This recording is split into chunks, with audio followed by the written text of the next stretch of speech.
বর্তমান সরকার যেভাবে দেশ চলেছে খুব সুন্দরভাবে দেশ চলছে। বাজেট এবং আয়ের সাথে যেন সামঞ্জস্য অনুযায়ী বাজেট হয়, সেটি আমরা আশা করতেছি। বিগত স্বৈরাচার সরকার আমলে যেই বাজেটগুলি কোটি কোটি টাকা দেওয়া হইতো, সেসব বাজেটের মধ্যে দেখা যেত যে অনেক বৈষম্য থাকতো। 15 বছর আওয়ামী লীগ সরকার লাখ লাখ কোটি টাকার বাজেট দিয়েও সেটি বাস্তবায়ন করতে পারেনি, যার আমাদের অর্থনীতির এটার একটা টান পড়তো। দেশের গণঅভ্যুত্থানের পর নতুন অন্তর্বর্তীকালীন সরকার বাজেট ঘোষণা করতে যাচ্ছে। গাজীপুরের শ্রীপুর উপজেলার এই বাজেট ঘোষণাকে নিয়ে কে কি ভাবছে, তাদের প্রত্যাশা কি, এশিয়ান টেলিভিশনের আয়োজনে আমি রমজানুল রুবেল আপনাদেরকে শ্রীপুর উপজেলাবাসীর বিভিন্ন মতামত জানানোর চেষ্টা করব। আগের সরকার যে দিচ্ছে, যেমন যে ভর্তুকিটা দিচ্ছে সেই ভর্তুকি পাবলিক সঠিকভাবে পাইছে। এখন আবার যদি এই সরকার আরেকটু ভর্তুকি বাড়ায় দেয়, যেমন টিএসপি 7টা মনে করেন এই নাগালের একটু বাইরে, যেমন সেটা হলো 27 টাকা কেজি, সেটা যদি কমপক্ষে নিচে 20 টাকা কেজি আনতো তো কৃষকের জন্য ভালো হতো। আর ডিএপি 7টা 21 টাকা কেজি, কিন্তু এর আগে ছিল আর একটু কম। ওই গত সরকার একটু বাড়াইছে। এখন এই সরকার যদি পুরাতন মূল্যে, যেমন 14 টাকা কেজি ছিল, 14 টাকা কেজি আনলে কৃষকের জন্য আরো ভালো হতো। হ্যাঁ, এমওপি 7টা ছিল ধরেন 700 টাকা ব্যাগ, আর এখনকার সেটা আবার 900 টাকা ব্যাগ। তো ওটা ওই আগের রেটে আনলে, 700 টাকায় আনলে পাবলিকের জন্য, যাদের ক্রয় ক্ষমতার ভিতরে থাকতো। পাবলিক তো হুতাশের মধ্যে আছে, তাদের টাকা পয়সা ঘাটতি। কিন্তু আমরা চাই যে পাবলিকের সুবিধা হোক। আমাদের যে গভর্নমেন্ট রেট আছে, রেট মোতাবেক আমরা বিক্রি করি, তাতেও তারা খুশি না। তারা চায় আর একটু, এই সরকার যেহেতু আসছে আর একটু বাড়ায়।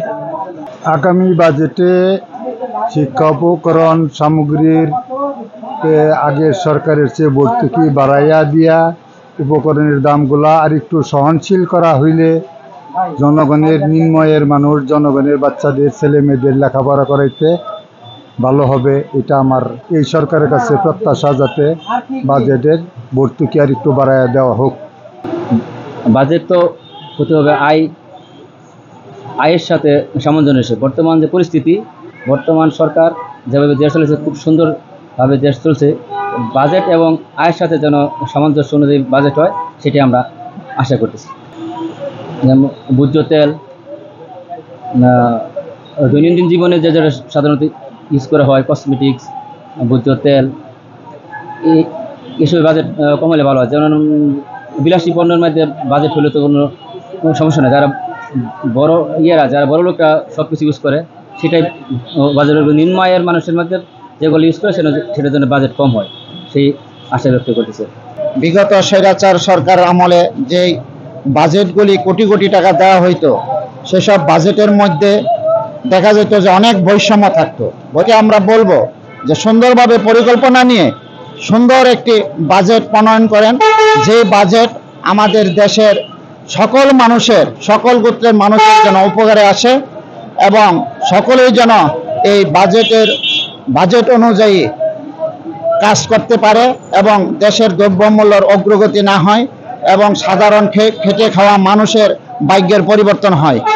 সবাই জানি আমরা যে বিশেষ একটি বছর এবছরে অন্তর্বর্তীকালীন সরকার একটি বাজেট ঘোষণা করতে যাচ্ছে। কিন্তু অতীতের ধারাবাহিকতা আমরা যা দেখেছি যে বিগত 15 বছর আওয়ামী লীগ সরকার লাখ লাখ কোটি টাকার বাজেট দিয়েও সেটি বাস্তবায়ন করতে পারেনি, যার আমাদের অর্থনীতির এটার একটা টান পড়তো, এর প্রভাবটা পড়তো আমাদের তৃণমূলের মানুষের উপর। এবার আমাদের প্রত্যাশা থাকবে যাতে বাজেটের আকারে তো বড় না করে ছোট আকারে হলেও যেন বাজেট বাস্তবায়ন হয়। আর বাজেটের বিষয়ে অবশ্যই নিম্ন আয়ের মানুষের কথা ভাবতে হবে, মধ্য আয়ের মানুষের কথা ভাবতে হবে। শুধু উচ্চ বিলাসী আর উচ্চবিত্তের কথা ভেবে যেন বাজেট দেওয়া না হয়, সে বিষয়টি আমাদের দৃষ্টিতে রাখার জন্য অনুরোধ জানাচ্ছি।